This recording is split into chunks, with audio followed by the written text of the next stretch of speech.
हाँ जनाब वो हल मरेंदे पैन तो मैं आख्या मैं ट्रैक्टर नाल पा ला ट्रैक्टर धक्का स्टार्ट है जो मौलवी साहब ने भाई के चढ़ सकते हो चढ़ाओ मैं आख्या भाई के मैं चढ़ ना सकता ये जनाब इस टाइम वाही होंगी पई ये भी बड़ा स्वाद होंगे ठेके डी मिट्टी होंगी तो जुत्ती लाग तो बड़ी चस आती लेकिन टुरना नहीं भाई आके बाहर निकल उन्हें बील आए हुए बड़े चस का मौसम है सर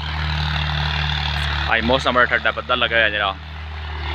है भाई और जनाब मियाँ खान साहब ट्रैक्टर चला रहे हैं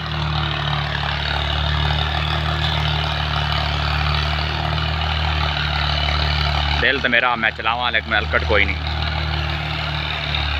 पिंड के माहौल होंगे ने सुबह सुबह टाइम है